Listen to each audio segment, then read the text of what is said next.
This video continues my notes for Categories Chapter 5, the Doctrine of Ousia. To recap the doctrine of substance so far, that which is called ousia most strictly, i.e. a primary substance, is that which is neither said of a subject nor in a subject. Secondary substances, deuterae ousiae, are the species and genera of the primary substances. Of things said of a subject, both their name and their definition are necessarily predicated of the subject. In the case of things in a subject, their name may sometimes be predicated of a subject. For example, a body is called white, but their definition never. Everything that is not a primary substance is either said of a primary substance or in a primary substance. If the primary substances did not exist, it would be impossible for any of these other things to exist. Of secondary substances, species are more substance than genera because they tell more about the primary substance. It is reasonable that, other than primary substances, only their species and genera, i.e. secondary substances, are called ousiae, for only they satisfactorily answer the question TSD of the primary substances. All the other things are predicated of the secondary substances. To resume then, all substance, primary and secondary, shares the property of not being in a subject. Koinonda kata pases ousias tome en hypokemenoi enai. For reference, I am putting up Aristotle's earlier definition of in a subject. For primary substances, Aristotle simply repeats their definition, that they are neither said of a subject nor in a subject. For secondary substances, he has two arguments. First, it is obvious from this, paneron men kai hutos, that they are not in a subject. Man is said of the individual man as subject, but is not in a subject. Hogar anthropos kat hypokemenu men tutinos anthropu legatai, en hypokemenoi de ukestin. And here's the clincher, for man is not in the individual man. Ugar en toi tini anthropoi ho anthroposistin. Similarly, animal, the genus, is said of the individual man, but animal is not in the individual man. Why is it obvious, Ackrell asks, that secondary substances are not in primary substances, that man is not in Callias? Aristotle's argument here is not that secondary substances can exist separately from primary substances and hence not in them. It has already been determined that nothing can exist without primary substances. Nor does Aristotle appear to be relying on the fact that the species man can exist separately from Callias and is therefore not in him. Rather, Ackrell says, Aristotle seems to be appealing to ordinary speech and to the obvious impropriety in ordinary speech of saying man is in Callias. Ackrell had made this point about ordinary speech earlier in his notes on Aristotle's definition of in a subject in Chapter 2. The two occurrences of in that circular-seeming definition cannot be the technical in of the definiendum, he had said. Rather, Aristotle was saying one condition of being in a subject was that you could say in ordinary language that A is in B, or A is of B, or that A belongs to B, or that B has A, or the like. In the current passage, then, Aristotle is pointing out that this condition is not satisfied in the case of man and Callias. To be clear, by the way, the example of man and Callias is Ackrell's, not Aristotle's. For his second argument, Aristotle recalls the previous assertion that of things that are in a subject, though there is nothing to prevent their names from being predicated of the subject, it is impossible for their definition to be predicated of the subject. But we have seen that the definitions of the secondary substances, as well as the names, are predicated of the subject. Hence, logically, secondary substances cannot be among those things in a subject. Acryl's note on this property of not being in a subject continues. If Aristotle's point is that man in Callias does not meet a criterion of ordinary speech, he could have extended the point, Acryl says, to other non-substance categories. Non-substance categories have genera and species too, and no genus or species in any category can naturally be described as in or belonging to or had by any subordinate genus, species, or individual. We do not naturally say virtue is in generosity.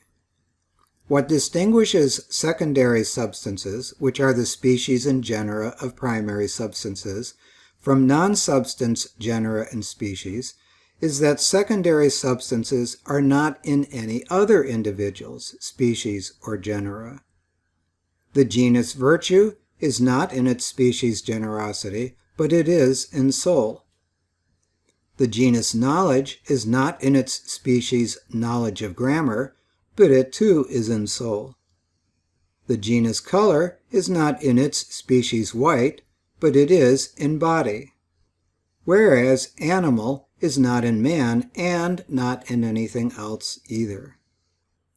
Aristotle gives no explicit rule for deciding which common nouns stand for species and genera of substance and which serve only to ascribe qualities and other non-substance categories to substances.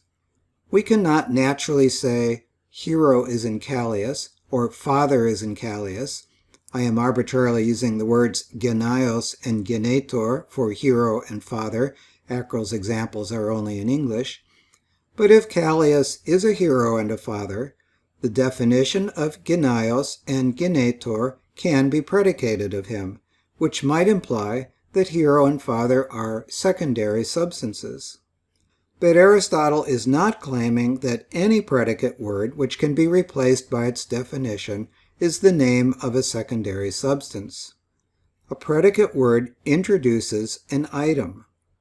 Hero and father introduce the items heroism and fatherhood, genaiotes and to genan. Generous, elotherios, introduces the quality generosity, elotheriotes. What Aristotle is really claiming, according to Acryl, is that a predicate word can be replaced by the definition of the item it introduces if and only if the item is a secondary substance. Genaios and genetor can be replaced by their definitions, but not by the definitions of the items they serve to introduce, genaiotes and to genan. Generous, elotherios, can be replaced by its definition, but not by the definition of the item it introduces, generosity, elotheriotes. Though again, Aristotle gives no explicit rules for this. Presumably, Acryl says, he would rely on the TSD question and would furthermore presuppose an understanding and acceptance of the idea of natural kinds like man and animal as being the secondary substances. The distinction Acryl is drawing relates closely to Aristotle's distinction in the beginning of the treatise between synonymous and paronymous things. The secondary substances, anthropos and bous, are synonymous because the name, stoion, and its definition are common to both. The secondary substance man and the non-substance qualities bravery and knowledge of grammar are paronymous. The name and definition of the qualities Andreas and grammatike are not predicated of man, only the derivative names Andreos and grammatikos. Back to Aristotle. This, the not being in a subject, is not, however, peculiar to substance. The differentia also is not in a subject. Uk idion de tuto tes usias, ala kai he diapora ton me en hypokemenoi estin. Aristotle makes two arguments that mirror those he made for secondary substances, reusing two of his examples of differentiae of animal from Chapter 3, footed and two-footed, pesdon and dipun. For footed and two-footed are said of man as subject, but are not in a subject, togar pesdon kai to dipun kat hypokemenu men legatai tu anthropu, en hypokemenoide ukestin.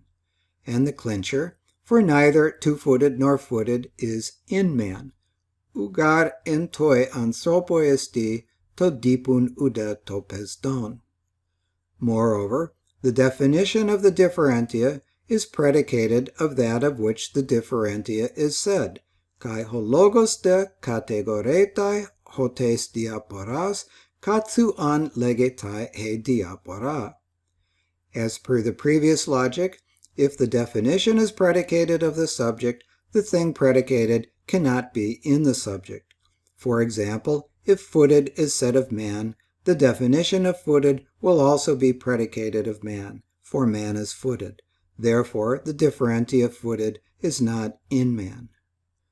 By the way, Aristotle adds to complete his discussion of this property, we need not be disturbed by any fear that we may be forced to say that the parts of a substance, being in a subject, namely the whole substance, are not substances.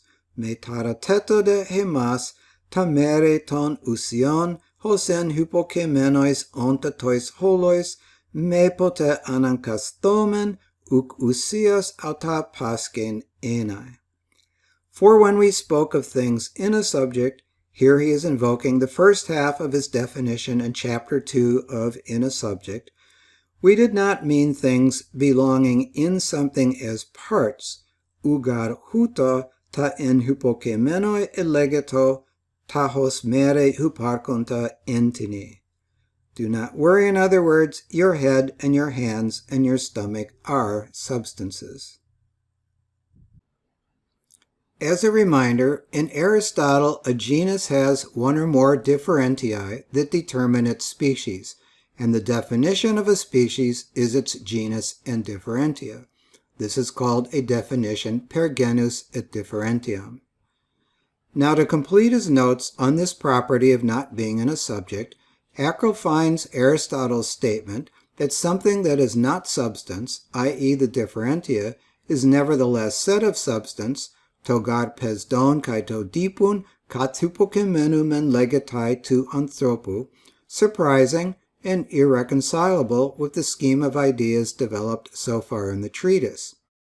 If the differentia is not a substance, Acro argues, secondary substances being just the species and genera of substance, then the differentia ought to belong to some other category, and hence be in substance.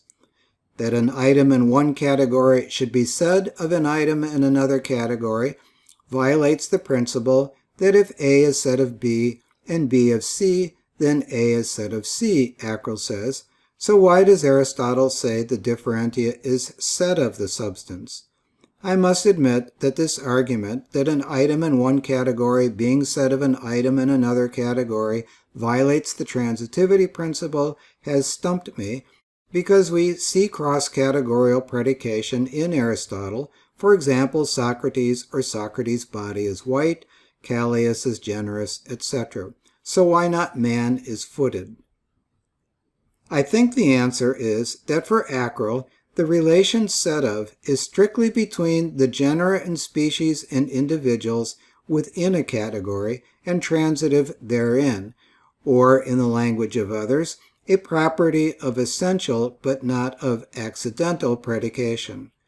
Within the category ousia, substance is said of body, body is said of a particular body, Socrates' body, so substance is said of Socrates' body. Within the category poion, color is said of white, white is said of a particular white, so color is said of a particular white. When we say Socrates' body is white, white is only predicated of Socrates' body accidentally. White is predicated essentially of a particular white that is in Socrates. This should also mean that the name Laocoon may be predicated of Socrates' body, but the definition of to lelkon or lelkotes is not. Nevertheless, Aristotle in fact proceeds, as Acral observes, to the positive claim that the definition, as well as the name of a differentia, is predicable of the substance falling under it. Kai ho logos de categoretai hotes diaporas, kathuan legetai he diapora. So this also strikes Acral as strange. In a definition per genus et differentiam, the differentia is commonly expressed by an adjective or other non-substantive expression, and this, says Acral, should surely be taken to introduce an item named by the corresponding substantive expression.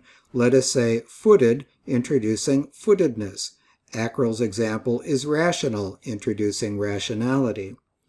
Neither the name nor the definition of footedness or rationality can be predicated of anthropos, which means the differentiating property, footed or rational, satisfies a test for being in substance. Aristotle thought otherwise. He was influenced, Acral suggests, by three facts. First, if we consider the question ti estin anthropos, we shall be strongly inclined to mention not only the genus animal, but the appropriate differentia. For example, man is a footed animal.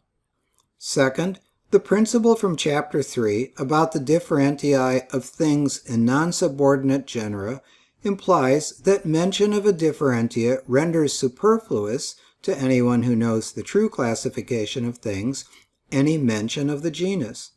To ascribe the differentia two-footed to man, in Acral's example, is as good as to say he is a two-footed land animal.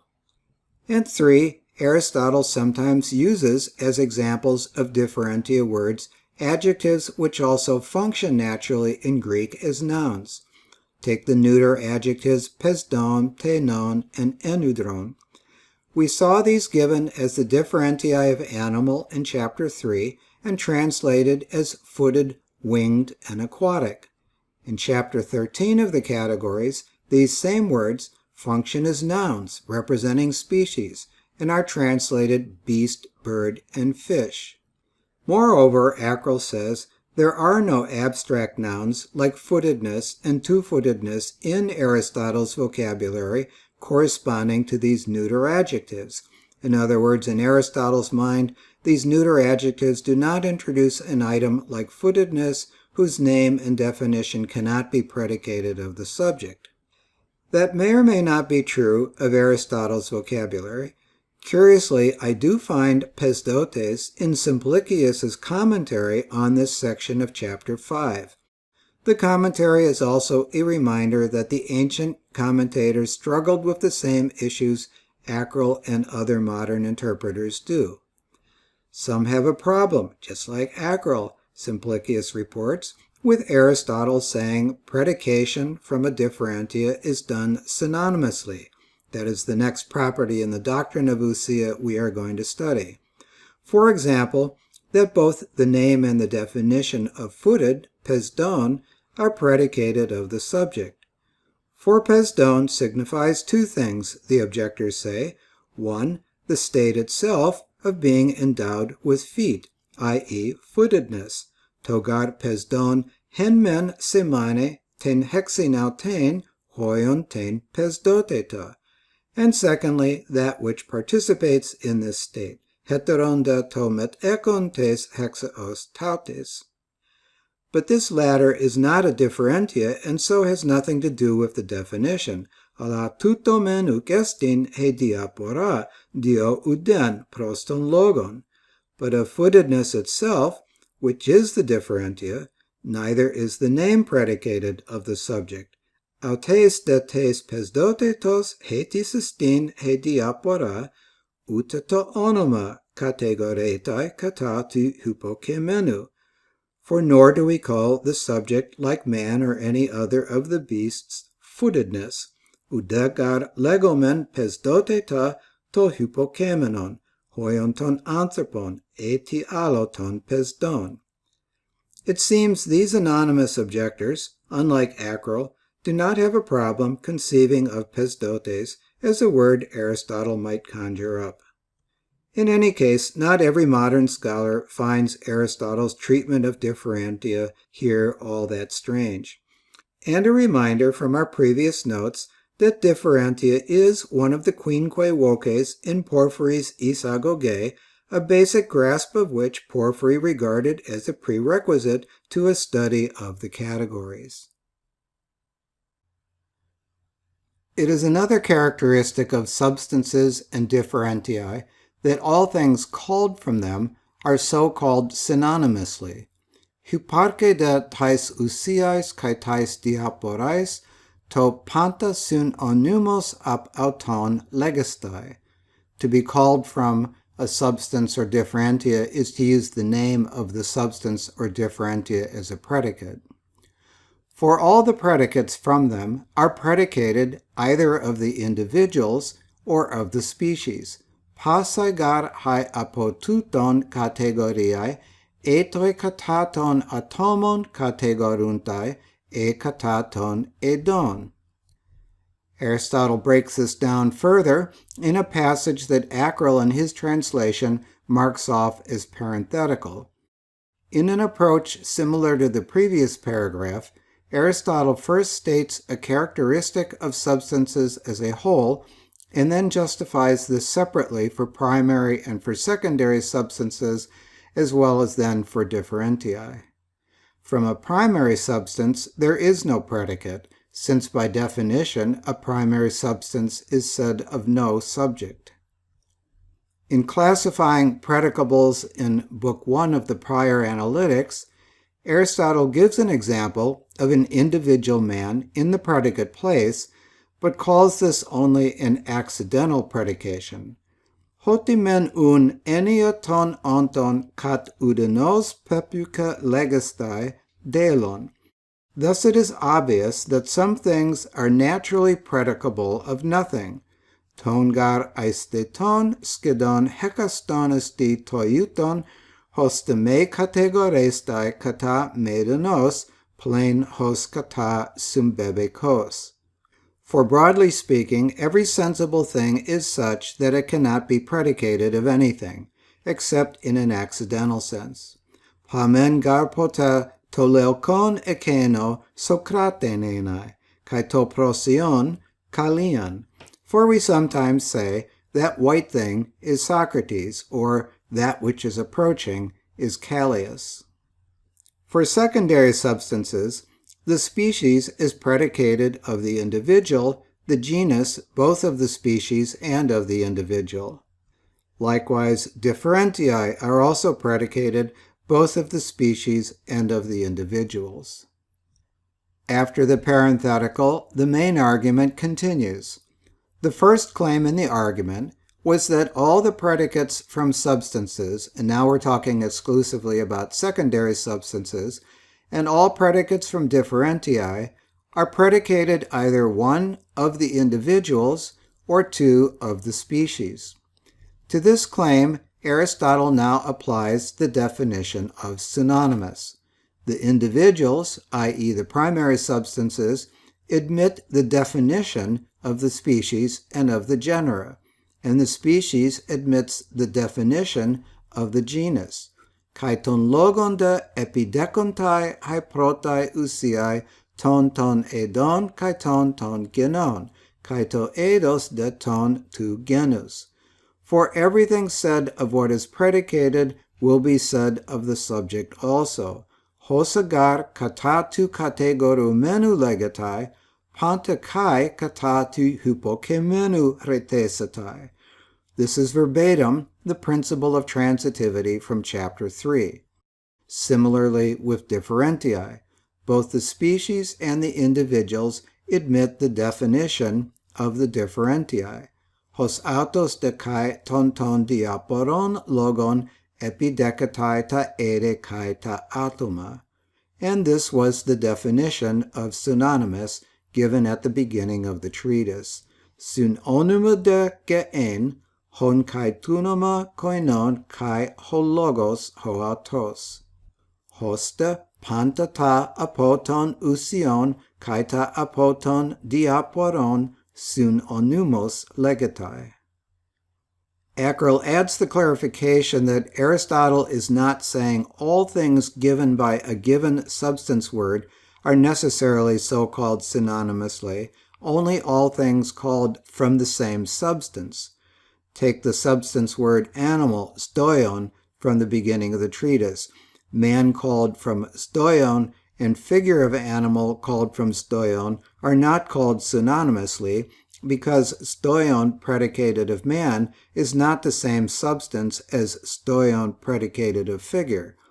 Man called from stoion and ox called from stoion are called from the same substance and hence synonymously. Every substance seems to signify a certain this. Passa de ousia doce tode ti semainen. This sentence is a good illustration, by the way, of why I vastly prefer Ackerl's translation to those he calls insufficiently literal for the purposes of serious students of philosophy. Edghill's that which is individual substitutes interpretation for translation and is a flaccid and circumlocutory substitute for Aristotle's characteristically punchy todeti, accurately translated by Boethius as hoc aliquid. The lobe is a disaster, even altogether omitting the important word semainen. Once again, Aristotle first states a characteristic of substances as a whole, and then addresses separately primary and secondary substances. As for primary substances, it is indisputably true that each of them signifies a certain this, for the thing revealed is individual and numerically one. Atomon gar kai hen arithmoi to delumenon estin. As for secondary substances, it may appear from the form of the address when one says man or animal, that a secondary substance likewise signifies a certain this. Epideton deuteron ousion painetai men homoios tois schematites prosegorias tode ti semainen hotan epe anthropon estoion. But this is not really true. Umen aletesga, rather it signifies a certain qualification, ala malon poionti semaine, for the hypokemenon is not, as the primary substances, one, but man and animal are said of many things. Ugar henesti to hypokemenon hosper he proteusia, ala kata polon ho anthropos legatai kai tos doion. Ala malon poionti semaine. At first it sounds as if Aristotle were saying secondary substances belong to the category qualification poion, not to the category ousia. So he qualifies his remark. Uk haplos de poionti semaine hosper to leukon. However, it, saying for example man or animal, does not signify simply a certain qualification, as White does. Udengar alo semaine to leukon al e poion. White signifies nothing but a qualification. To de eidos kai to genos peri ousian to poion aporiste. Whereas the species and the genus, i.e. the secondary substances, mark off the qualification of substance. Poiangar tina ousian semaine. They signify substance of a certain qualification. What Aristotle effectively is saying in this paragraph, according to Ackerl, is, lest you think from what I have said thus far that species and genera of substance somehow exist in their own right like Platonic forms. Unfortunately, Ackerl says, as the result of the limited vocabulary at his disposal, Aristotle uses the same word, poion, both as a category label and to convey the idea of a kind, sort, or character of so-and-so. Ackerl also points to a couple of passages in the Metaphysics where poion refers to the differentia in any category and not to the category poion. First, a passage from Book 5, in which Aristotle discusses senses of the word quality. Poion legatai henementropon he diapora tes ousias. We call a quality in one sense the differentia of the substance. Hoion poionti anthropos stoion hoti dipun hippos de tetrapun. For example, man is an animal of a certain quality because he is two-footed, and the horse is so because it is four-footed. Kai kyklos poionti schema hoti agonion. And a circle is a figure of a particular quality because it is without angles. Hos tes diaporas tes katatenusian poiotetos uses, which shows that the differentia with reference to a substance is a quality. Later in Book 5, in a passage discussing senses of the word genos, eti hos entois logos to proton en uparkon ho legetai entoi tiesti tuto genos hu diaporai legontai hai poiotetes. Again, in definitions, the first constituent element, which is included in the what, is the genus, whose differentiae the qualities are said to be. Next, Aristotle raises two questions about substances that he will later raise about each other category. First, regarding contraries. Another characteristic of substances is that there is nothing contrary to them. Hyparche de tais ousiais kaito meden autais enantion enai. For what would be contrary to a primary substance like, say, Callias, or to a secondary substance like man or animal? But Aristotle notes this characteristic is not peculiar to the category substance. Uk idion de tes ousias tuto. Take quantity, poson, for example. There is nothing contrary to the length 4 foot, or to the number 10, or to any such definite quantity. In the latter third of this treatise, the Post-Praedicamenta, specifically in chapters 10 and 11, contraries, ta enantia, come up as one of 4 classes of opposites, ta antichaemena. Second, regarding degree. It seems substance does not admit of a more and a less. Doce de heusia me epidekestai to malon kai to heton. What does he mean by that? Lego de uk hoti ousia ousias uk esti malon ousia, tuto mengar eretai hoti estin. I do not mean that one substance is not more a substance than another, as we have said that it is. Namely, it has already been established that species is more substance than genus. Al hoti hekaste ousia tut hoperestin ulegatai malon kai heton. But that any given substance is not called more or less that which it is. For example, if this substance is a man, it will not be more a man or less a man either than itself or than another man. Ute autos hautu ute heteros heteru. In chiastic order, for one man is not more a man than another in the way that one pale thing is more pale than another. Ugar estin heteros heteru malon anthropos hosperto leukon estin heteron heteru malon leukon.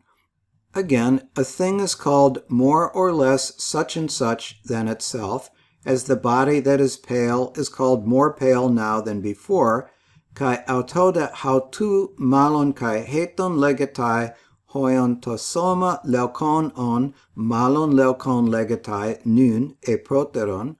Substance, however, is not spoken of thus. Hedega ousia uden legatai. For a man is not called more a man now than before. Udegar anthropos malon nun anthropos e proteron legatai. Hoste ukan epidekoito he ousia to malon kai heton. Finally, it seems most distinctive of substance that what is numerically one and the same is able to receive contraries. Malista de idion tes ousias doce enai to tauton kai hen arithmoi on, ton enantion enai dektikon. Numerically one and the same makes it clear that Aristotle here is talking about primary substances. Outside of substance, he says, there is no other case in which something that is numerically one can receive contraries. A color which is numerically one and the same will not be black and white. To chroma ho estin hen kai tauton toi arithmoi uk estai leukon kai melan. Nor will numerically one and the same action be bad and good. Ud he aute praxis kai mia toi arithmoi uk estai paule kai spudaya.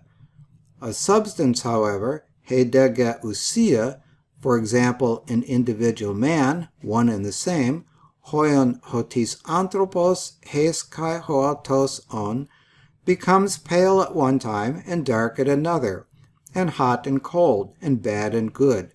Hotemen leukos hoteda melas gignetai, kai thermos, kai psukros, kai paulos, kai spudaios. And do not confuse, by the way, this characteristic of primary substances, that they are able to receive contraries, with the earlier characteristic of both primary and secondary substances, that there is nothing contrary to them. Ackrell notes that in his examples of non-substances, Aristotle avoids issues of identity criteria. If X is black, does it retain its identity if at one time it is glossy and at another time matte? Does an individual sound that changes in volume and tone remain the same sound? Aristotle then gives rather lengthy treatment to a possible objection. Nothing like this is to be seen in any other case. Epide ton alon udenos painatai top toyuton, unless someone might object, saying that statements and beliefs are of contraries. Emetis en istaito ton logon kai ten doxan paskon ton enantion enai. For the same statement seems to be both true and false. Hogar autos logos aletesta kai pseudes enai doke. For example, if the statement that someone is sitting is true, after he has gotten up, this same statement will be false.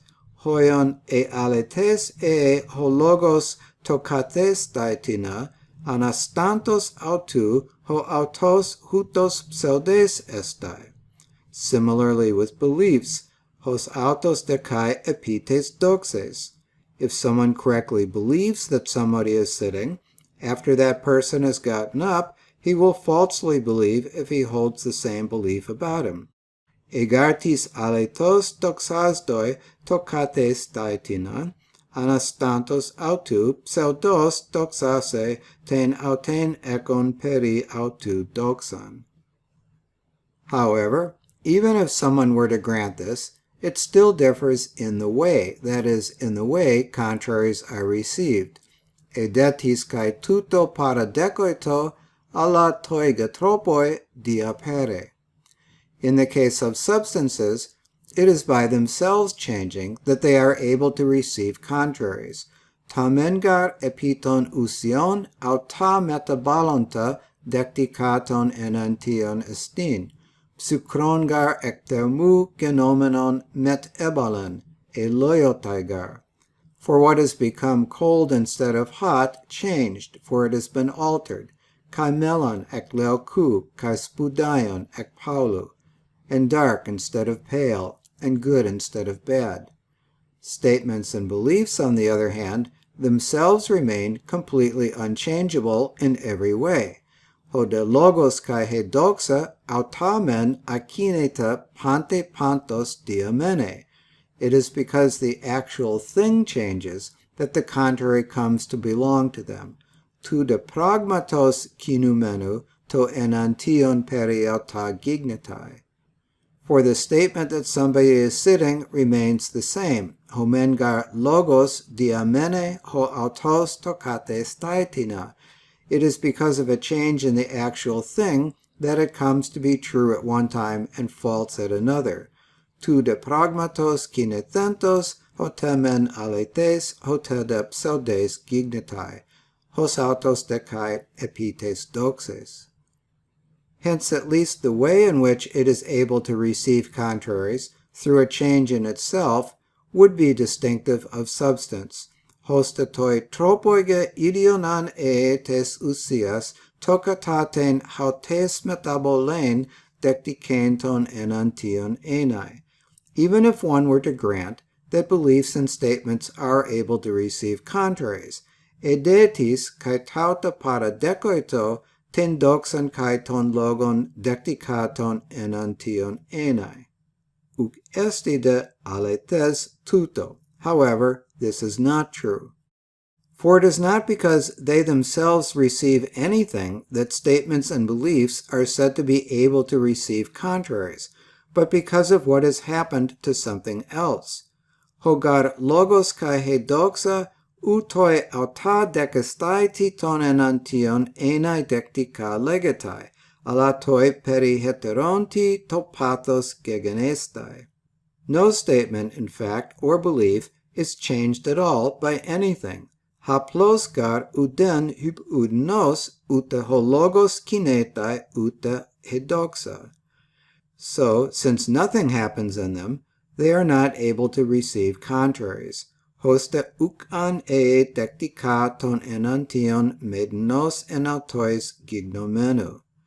A substance, on the other hand, is said to be able to receive contraries because it itself receives contraries. Hedega usia toi auten ta enantia decestai tutoi decticeton enantion enai legetai. For it receives sickness and health, noson gar kai hygiean decatai, and paleness and darkness, kai leucoteta, kai melanian, etc. It is, therefore, distinctive of substance, i.e., a primary substance, that what is numerically one and the same is able to receive contraries. Hoste idion an usias e totauton kai hen arithmoi on decticon enai ton enantion. Acro notes that again in his excursus on statements and beliefs, Aristotle avoids nuance. If I say Callias is sitting, and an hour later say Callias is sitting, though the words are the same, is it the same statement? Perimen un usias tos auta eresta.